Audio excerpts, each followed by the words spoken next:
Nah, kalau bicara impeachment itu kan prosedur yang sangat formal. Mengganti impeachment itu yang hanya kita yang bisa, rakyat gitu loh. 98 juga tidak akan terjadi kalau Rai dan teman-teman nggak turun. Pendiri Saiful Mujani Research and Consulting, Profesor Saiful Mujani, jadi pembicaraan karena pernyataannya mengenai Presiden Prabowo di sebuah acara halal bihalal pengamat yang bertajuk Sebelum Pengamat Ditertibkan pada 31 Maret lalu. Selain Saiful, hadir pula pengamat dari berbagai latar belakang seperti Ferry Amsari, Islah Barawi hingga Ubedillah Badrun. Saiful yang menjadi pembicara penutup dalam forum tersebut menyebut Presiden Prabowo sudah tidak presidensial. Menurutnya, Prabowo sudah tidak mempan diberikan saran-saran perbaikan, sementara DPR tak bisa lagi diharapkan. Sehingga satu-satunya cara menurut Saiful untuk menjatuhkan Prabowo yakni konsolidasi masyarakat. Nah, oleh karena itu jangan berharap kita memberi masukan-masukan untuk dia lebih baik. Dan itu tidak baik juga. Cuman untungnya orang ini nggak akan dengar gitu loh. Kalau bicara impeachment itu kan prosedur yang sangat formal. Kita berharap pada orang-orang DPR itu yang udah gitu loh. Yang nggak bisa kita harapkan mengganti impeachment itu. Yang hanya kita yang bisa, rakyat gitu loh. 98 juga tidak akan terjadi kalau Rai dan teman-teman nggak turun. Merespons pernyataan Mujani, Waketum Partai Gelora yang juga Wamen Perumahan dan Kawasan Permukiman Fahri Hamzah meminta semua pihak tetap berada dalam koridor demokrasi konstitusional. Ia menilai Presiden bukan satu-satunya lembaga yang bisa dituntut pertanggungjawabannya. Karena menurut Fahri, ada cabang-cabang kekuasaan lain yang dapat ditagih sebagai bagian dari tanggung jawab kolektif negara kepada masyarakat. Jangan kasih izin dan ruang kepada tindakan inkonstitusional, sebab itu nanti berbahaya. Kalau semua orang boleh mengizinkan terjadinya tindakan inkonstitusional, ya negara kita lagi kayak begini, dunia lagi kacau, kita lagi memerlukan kesepahaman dan kesepakatan, harusnya kita bicara dalam wadah konstitusional. Dan dalam sistem konstitusi kita, presiden itu bukan satu-satunya. Ada cabang-cabang kekuasaan yang lain yang juga bisa ditagih sebagai bagian daripada tanggung jawab kolektif negara kepada masyarakat. Gitu.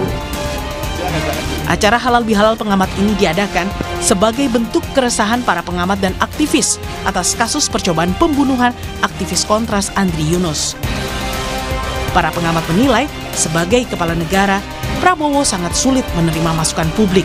Sehingga situasi inilah yang membuat para pengamat dan aktivis semakin was-was. Tim Liputan, Kompas TV. Adanya tudingan makar atas seruan Saiful Mujani, KUHP baru mengatur tentang perbuatan makar. Pasal 191 KUHP tentang makar terhadap presiden dan atau wakil presiden disebutkan bahwa setiap orang yang melakukan makar dengan maksud membunuh atau merampas kemerdekaan presiden dan atau wakil presiden atau menjadikan presiden dan atau wakil presiden tidak mampu menjalankan pemerintahan, dipidana dengan pidana mati, pidana penjara seumur hidup, atau pidana penjara paling lama 20 tahun.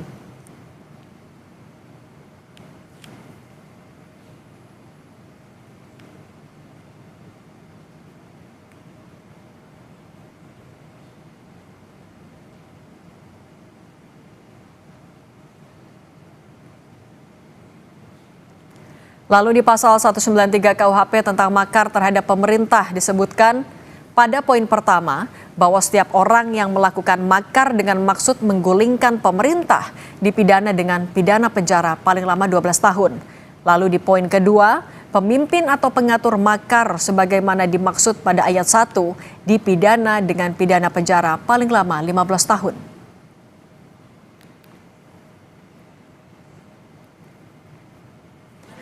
Potongan video pernyataan Saiful Mujani yang mengajak konsolidasi masyarakat untuk menjatuhkan Presiden Prabowo jadi viral usai diunggah tenaga ahli utama kantor staf Presiden Ulta Levenia di akun Instagramnya.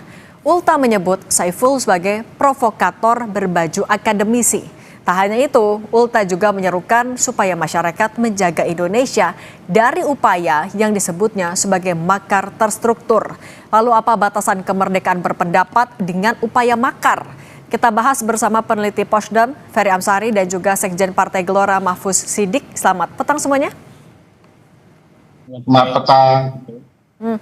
Saya mulai dari Mas Ferry. Mas Ferry, pernyataan dari Prof. Saiful Mujani disebut sebagai provokator berbaju akademisi, bahkan mengarahnya ke makar. Anda sebagai salah satu yang hadir saat halal bihalal 31 Maret lalu, bagaimana tanggapan Anda?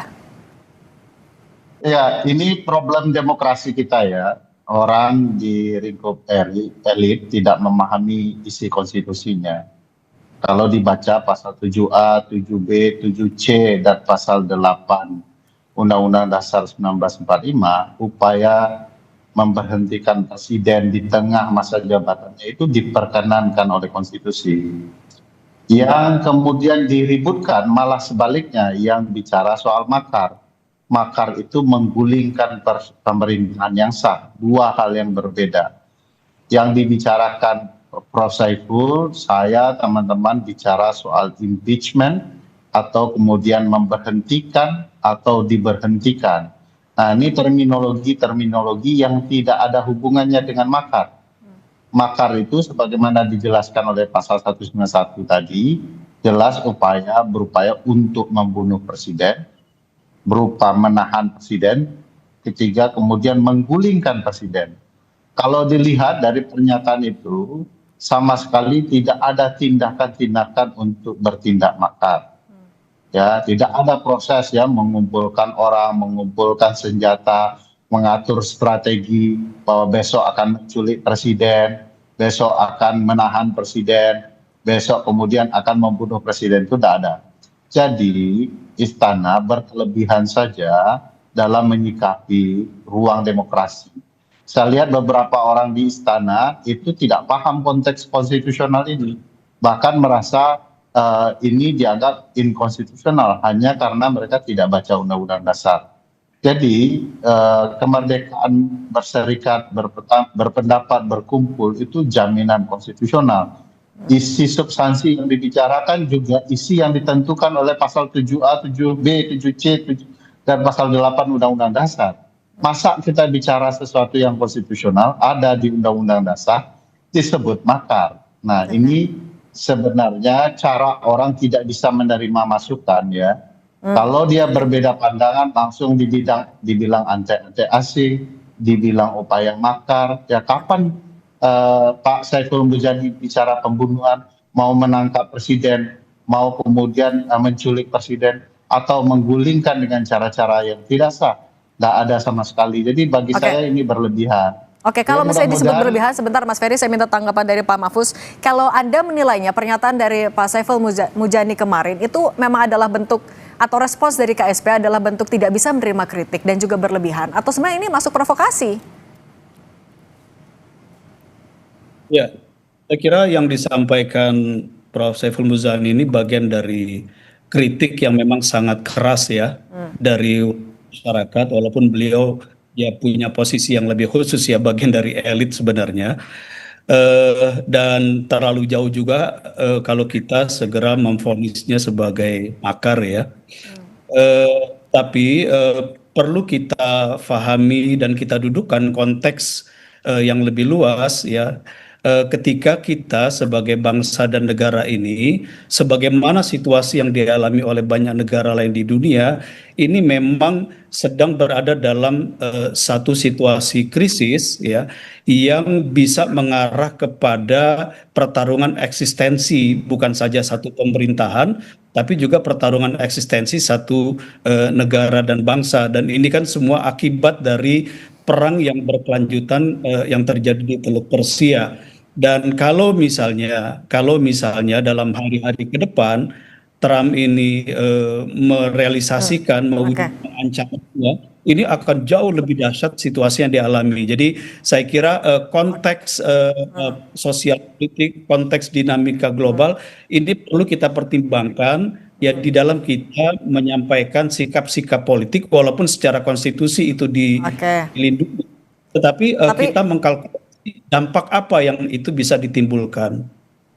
Oke, tapi Pak Mahfuz, oke, kalau misalnya itu memang ada menjaga marwah juga kita di luar negeri, tapi kalau Anda menilainya apakah istana betul sebenarnya berlebihan seperti kata Mas Ferry? Saya kira ini situasi saling saut bersaut ya, dan itu tidak bisa dihindari. Jadi kalau ada kritik yang dinilai terlalu keras, lalu ada reaksi balik yang juga cenderung keras, ya itu situasi yang menurut saya masih sangat wajar saja, situasi dialektika yang sangat wajar. Tetapi kan kalau misalnya ada vonis makar lalu ditindaklanjuti dengan penegakan hukum, itu kan baru sesuatu yang ya kita perlu diskusi secara lebih dalam. Dan saya kira yang disampaikan Prof. Saiful Mujani juga, ya ini perlu kita bedah secara lebih clear ya, apakah ini baru sekedar opini atau memang rencana aksi. Kalau itu rencana aksi, memang ini jadi masalahnya serius. Kenapa? Karena di sana ada isyarat bahwa proses-proses demokrasi prosedural, konstitusional ini seperti ingin dilompati ya dengan cara ada konsolidasi masyarakat sipil untuk kira-kira turun ke jalan ya untuk mendesak para pihak yang punya cabang kekuasaan di legislatif misalnya untuk kemudian melakukan impeachment. Nah, sementara konteks masalah yang lebih mendasar yang itu menjadi tanggung jawab bersama, ini kan menurut saya lebih penting kita bicarakan. Misalnya pemerintahan Prabowo ini, Presiden Prabowo ini baru 17 bulan ya, dan situasi dunia sekarang yang tidak baik-baik saja. Saya kira kritik-kritik itu coba kita letakkan dalam dua situasi atau konteks dua situasi itu, sehingga kemudian kita bisa menemukan pandangan atau kritik yang arif itu seperti apa yang dibutuhkan untuk masa depan. Oke, kalau gitu kritiknya kalau Mas Ferry, sebenarnya apa yang mendorong atau jadi latar belakang para pengamat saat itu berkumpul di Halal Bihalal sampai menyebutkan beberapa kritik sampai ada kesimpulan impeachment dan juga menurunkan Presiden Prabowo? Ya, tentu karena Presiden dianggap melanggar konstitusi ya. Kalau bicara konteks yang dijelaskan oleh Pak Mahfuz dengan baik tadi, misalnya kondisi global ya, Presiden itu perlu dicatat itu melanggar ketentuan pasal 11 Undang-Undang Dasar 45. Sebelum pergi menyetujui BOP harus minta persetujuan DPR terlebih dahulu. Dan kita tidak pernah mendengar DPR mengkritik Presiden juga sebagai mekanisme cabang penyeimbang karena ya koalisinya sudah terlalu besar. Jadi ada banyak rangkaian kenapa Presiden dituding melanggar konstitusi, tidak peduli dengan publiknya sendiri, tidak paham situasi dan segala macamnya. Dan bagi para saya pengamat merasa bahwa impeachment ini atau menurunkan Presiden adalah jalan satu-satunya. Ya kalau sudah pilihannya impeachment itu sudah penyakitnya sudah parah, jadi itu sudah pasti jalan satu-satunya yang dianggap publik. Tapi perlu diingat Mbak Cindy, publik itu tidak punya daya kuasa ya. Publik itu cuma menyampaikan dan menyampaikan kok terlalu heboh istana. Jadi bagi saya di titik tertentu Pak Mahfuz bukan publiknya yang diminta untuk arif, tapi istananya yang harus arif. Nah, kan sayangnya istana itu tidak menempatkan orang-orang seperti Mahfuz Siddiq untuk menjelaskan dengan baik cakrawala publik dan kondisi publik, tapi menempatkan orang yang reaktif, tidak paham situasi, dan lebih cenderung tendensius. Jadi kalau bicara dengan publik menurut saya, ya carilah figur yang tepat ya istana, sehingga ketika istana merespon, itu tidak dalam respon yang galau, tidak penuh emosi, arif bijaksana. Itu harapan istana.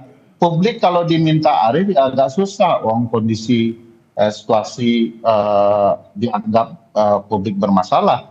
Ada TNI kita yang mati gara-gara perjanjian Presiden yang tanpa persetujuan DPR. Ada tentara kita yang mati tanpa proses pengesahan oleh DPR. Nah yang begini-beginian kan tidak bisa bicara soal arifnya rakyat. Negara yang perlu arif, termasuk kemudian kalau orang berkeluh kesah terhadap sesuatu direspon dan ditindak dengan cepat. Misalnya orang komplain tentara kita mati, keluar dari BOP. Orang komplain rakyat kita diracun oleh MBG, berhentikan MBG sementara waktu. Uang TKD di daerah kosong gara-gara MBG. dalam hitungan 30 hari MBG dihentikan, Oke. untuk uang TKD terselamatkan. Yang kebijakan-kebijakan begini Oke, itu tidak adalah beberapa direspon. kritik yang dibaca, disampaikan, dirasakan oleh pengamat. Tapi betul. Yang dibaca adalah kritik pengamatnya, kemarahan publiknya. Tidak dibaca kenapa mereka mengkritik, kenapa mereka marah. Jadi negara sesat pikir. Yang seperti ini yang membuat orang semakin tidak nyaman dengan kebijakan-kebijakan negara. Oke, kalau ada dalam tanda kutip tadi kemarahan dari publik, nah kemudian tapi Pak Mahfuz, menurut Anda sebenarnya seharusnya istana bagaimana merespons keresahan-keresahan ini? Karena kan halal bihalal, pertemuan pengamat ini juga dilakukan setelah ada kasus penyiraman air keras terhadap aktivis Kontras, Adri Yunus. Ini menjadi keresahan publik. Ya, saya kira begini, situasi yang kita hadapi ini memang harus membuat semua pihak mawas diri. Semua pihak yang saya maksud ya pemerintah yang memang diberikan mandat untuk menjalankan kekuasaan dan pemerintahan. Yang kedua masyarakat ya yang ya dalam tanda petik nasibnya juga bergantung pada bagaimana kinerja pemerintahan. Dan yang ketiga ya kalangan elit yang memang punya pengaruh ketika dia menyampaikan pandangan-pandangan atau menyampaikan saran-saran terhadap persoalan-persoalan yang dihadapi oleh masyarakat dan juga dihadapi oleh pemerintah. Nah, menurut Anda istana juga harus bersikap lebih terbuka terhadap kritik ini? Ya, menurut saya ada dua hal yang ini harus menjadi titik temu semua pihak, baik pemerintah, masyarakat maupun elit akademisi, elit politisi dan seterusnya. Yang pertama adalah kesadaran bahwa kita ini sedang dalam situasi krisis global yang punya impact sangat besar terhadap situasi nasional. Dan situasi krisis ini ke depan ini akan semakin berat. Itu satu. Yang kedua, semua pihak harus punya orientasi yang sama. Yang akan kita kedepankan ini apa? Yang akan kita kedepankan adalah keselamatan bangsa negara, dan kemudian yang kedua adalah keselamatan dan hak-hak hidup masyarakat yang harus dijamin oleh negara. Nah, kalau dua ini jadi orientasi kita bersama, maka semua pandangan dan perbedaan yang ada itu kita carikan jalan titik temunya. Misalnya, ketika masyarakat melakukan kritik, maka itu tidak bisa ditutup karena memang dalam situasi sekarang segala macam celah itu sangat lebih mungkin terbuka. Itu satu.